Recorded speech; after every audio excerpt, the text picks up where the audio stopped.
दोस्तों, आपने हिंदू धर्म में एक चीज तो जरूर देखी होगी, फिर चाहे वो स्त्री हो या फिर पुरुष या फिर छोटा बालक ही क्यों ना हो, हर किसी के मस्तक पर आपने तिलक तो जरूर ही देखा होगा। और ये तिलक लगाने की प्रथा आदिकाल से हिंदू धर्म में चली आ रही है और बिना तिलक लगाए ना ही आपकी पूजा शुरू हो सकती है और ना ही वो संपन्न मानी जाएगी। अब दोस्तों, मेरी ये बातें सुनकर आपके दिमाग में ये सवाल तो आएगा कि आखिर हिंदू धर्म में तिलक लगाने का इतना महत्व क्यों है, या फिर दुनिया में कई ऐसे लोग भी हैं जो हिंदू होने के बाद भी तिलक नहीं लगाते, तो आखिर उनके साथ क्या होता है और आखिर तिलक की ऐसी क्या विशेषता है कि जो कि हमें हर किसी भक्त के मस्तक पर दिखता ही दिखता है, फिर चाहे वो शिव भक्त हो या फिर विष्णु भक्त। तिलक का रंग अलग हो सकता है, तिलक लगाने का तरीका भी अलग हो सकता है, लेकिन तिलक तो मस्तक पर रहता ही है। तो दोस्तों, इस वीडियो के माध्यम से हम आपको हिंदू धर्म में तिलक की विशेषता के बारे में बताने वाले हैं कि आखिर हिंदुओं के लिए तिलक इतना ज्यादा विशेष क्यों है। तो वीडियो के साथ एंड तक जुड़े रहिए और वीडियो पसंद आई हो तो वीडियो को लाइक और चैनल को सब्सक्राइब करें। दोस्तों, आइए जानते हैं कि सनातन धर्म में तिलक इतना ज्यादा आवश्यक क्यों है। तिलक को हमारी दोनों बाहों के मध्य में लगाया जाता है, यानी कि भ्रुकुटी पर लगता है, और हमारे मस्तक के इस हिस्से को आज्ञा चक्र के नाम से भी जाना जाता है। और हिंदू धर्म के ग्रंथों के अनुसार ये कहा जाता है कि हमारे मस्तक के मध्य में, यानी कि हमारी आईब्रोज के एकदम बीच में भगवान विष्णु का निवास होता है। और ऐसा कहा जाता है कि उस स्थान पर तिलक लगाने से विष्णु जी प्रसन्न होते हैं। और इसके अलावा ये जो मध्य भाग है जहाँ पर तिलक लगाया जाता है, उसे त्रिवेणी या फिर संगम भी कहा जाता है। इसका नाम त्रिवेणी इसीलिए रखा गया क्योंकि हमारे शरीर की 3 नाड़ियां यहाँ पर आकर मिलती है और ये वही केंद्र है जहाँ पर ऐसा होता है। 3 नाड़ियों के मिलने की वजह से इसका नाम त्रिवेणी रखा गया। और तो और नाड़ियों का यहाँ पर संगम होता है और इसी वजह से इसे संगम के नाम से भी जाना जाता है। और तिलक लगाने के इस स्थान को काफी ज्यादा महत्वपूर्ण भी माना जाता है क्योंकि ये मन के गुरु का स्थान होता है और मनुष्य के मस्तक पर इस स्थान पर तिलक लगाने से मन की एकाग्रता बढ़ती है और मनुष्य का तेज भी काफी बढ़ता है, जिससे कि वो एकाग्र होकर अपने हर किसी कार्य को बहुत ही आसानी से कर सकता है और इसी वजह से उसकी एकाग्रता भंग भी नहीं होती। इसी के साथ दोस्तों, क्या आप जानते हैं कि मनुष्य के शरीर में 7 ऊर्जा के अलग अलग केंद्र हैं, जिन्हें की चक्र के नाम से जाना जाता है। और ये सभी के सभी 7 चक्र है, ये सभी बहुत शक्ति से भरे हुए हैं। हमारे शरीर के इन 7 चक्रों में से आज्ञा चक्र, जो कि हमारे तिलक लगाने के स्थान पर होता है, वो सबसे ज्यादा इम्पोर्टेंट है। दरअसल ये चक्र हमारी स्पष्टता और हमारी बुद्धि का केंद्र होता है और ये हमारे दिमाग से सीधे रूप से जुड़ा हुआ होता है। और जितना ज्यादा ये चक्र हमारे शरीर में एक्टिव रहता है, हम उतने ज्यादा एकाग्रचित होकर रहते हैं अपने जीवन में। और तिलक के इस स्थान पर जहाँ पर हमारा आज्ञा चक्र होता है, वहाँ पर हमारे शरीर की 3 नाड़ियाँ ईड़ा, पिंगला और सुषुम्ना आकर मिलती है। और हिंदू धर्म की मान्यताओं के अनुसार किसी का सूना मस्तक एक शुभ संकेत नहीं माना जाता और इसी वजह से हिंदू धर्म में तिलक की इतनी ज्यादा मान्यताएं हैं। और मनुष्य के मस्तक पर चंदन, कुमकुम, सिंदूर या फिर भस्म, इन सभी का तिलक लगाया जाता है। और मस्तक पर तिलक होने से एक संकेत भी मिलता है कि वो मनुष्य हिंदू धर्म से बिलोंग करता है। और हमारे भारतीय संस्कृति में पूजा अर्चना या फिर संस्कार विधि और कोई भी मंगल कार्य या फिर यात्रा गमन कुछ भी होता है और सभी के सभी शुभ कार्यों की शुरुआत में माथे पर तिलक लगाकर उसे अक्षत से पूर्ण किया जाता है। और इसी के साथ कुछ ऐसी बातें भी है जो स्कंद पुराण में भी बताई गई है तिलक को लेकर, और उसमें तिलक लगाने के तरीके को काफी ज्यादा अच्छे से बताया गया है। दरअसल स्कंद पुराण में ये कहा गया है कि अनामिका उंगली से तिलक लगाने से शांति की प्राप्ति होती है मनुष्य को। और इसी के साथ अगर मनुष्य मध्यमा उंगली से तिलक लगाए तो उस मनुष्य की उम्र बढ़ती है। और अगर किसी के मस्तक पर अंगूठे से तिलक लगाया जाता है तो उसका स्वास्थ्य अच्छा रहता है, यानी कि वो मनुष्य स्वस्थ रहता है हमेशा। और अगर तर्जनी उंगली से तिलक लगाया जाए तो मनुष्य को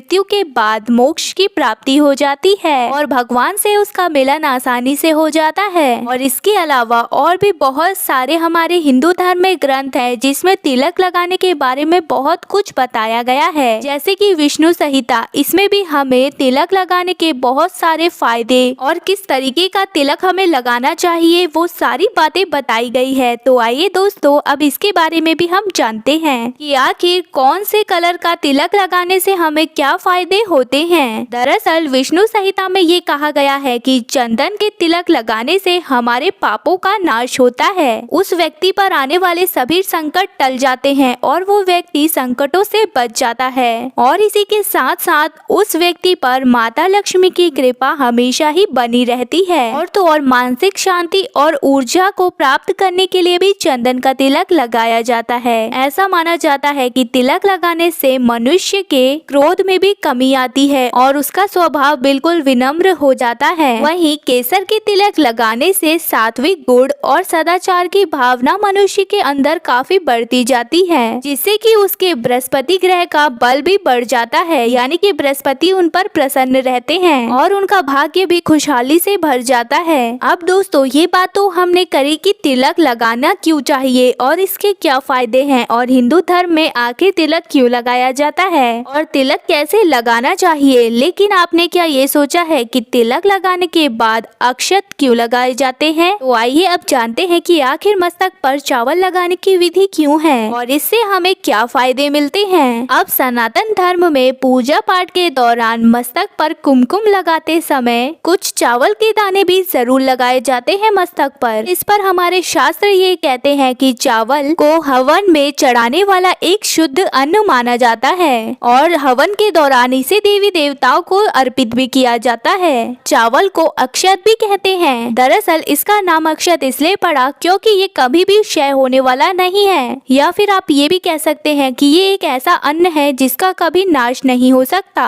और यही वजह है कि जब भी हमारे घर में कोई खुशी या कोई खास मौका होता है तो चावल से बनी हुई चीज हम जरूर बनाते हैं। और धर्म ग्रंथों के अनुसार ये कहा जाता है कि कच्चे चावल मनुष्य को सकारात्मक यानी कि पॉजिटिव एनर्जी प्राप्त करते हैं, जिसकी वजह से मनुष्य हमेशा पॉजिटिव रहता है और वो एक अच्छी सोच के साथ अपना जीवन आगे बढ़ाता है। और यही वजह है कि हिंदू धर्म में पूजा के दौरान मस्तक पर तिलक तो लगाया जाता है, लेकिन पूजा विधि को संपन्न करने के लिए चावल का इस्तेमाल किया जाता है। अब दुनिया में ऐसे बहुत सारे लोग हैं जो ये सोचते हैं कि तिलक बस दिखावे के लिए लगाया जाता है। तो दोस्तों हम उन लोगों को ये साफ बात बता दें कि तिलक लगाने के साइंटिफिक रीजन भी हैं और वैज्ञानिकों ने भी इस बात को माना है। दरअसल मस्तक पर तिलक लगाने से आध्यात्मिक भावना तो जागृत होती ही है और मनुष्य भी सत्कर्मों में लगा रहता है। और आमतौर पर ये देखा जाता है कि लोग कुमकुम, चंदन, हल्दी, भस्म, मिट्टी, अक्षत इन सभी के तिलक अपने मस्तक पर धारण करते हैं। कुमकुम का तिलक लगाने से आप काफी अट्रैक्टिव और शक्तिशाली बनते हैं और केसर का तिलक आपके मान सम्मान को बढ़ाता है। और मनुष्य अगर चंदन का तिलक लगाए तो वो काफी ज्यादा शीतल रहता है, यानी कि क्रोध उसका खत्म होता रहता है और वो काफी विनम्र मनुष्य बन जाता है। और भस्म का तिलक लगाने से अचानक आने वाली विपदाओं से मुक्ति मिलती है और मनुष्य अपनी हर परिस्थिति को उसका डट कर सामना करता है। वहीं दुनिया में कुछ लोग ऐसे भी होते हैं जो कि जल से भी तिलक लगाते हैं। दरअसल वो लोग अपने मस्तक पर तिलक को दिखाना नहीं चाहते तो वो लोग जल से ही तिलक लगाते हैं। अब हमने ये तो देख लिया कि आखिर तिलक क्यों लगाना चाहिए और तिलक की आखिर क्या क्या विशेषता है, लेकिन जो लोग हिंदू होने के बावजूद भी अपने मस्तक पर तिलक नहीं लगाते और अपना मस्तक सूना ही रखते हैं, उनके साथ आखिर क्या होता है। दरअसल हिंदू शास्त्रों के अनुसार ये माना जाता है कि अगर कोई मनुष्य मस्तक पर तिलक नहीं लगाता तो उसके हाथों से कोई भी पूजा या फिर कर्म का काम होता है वो सफल नहीं होता।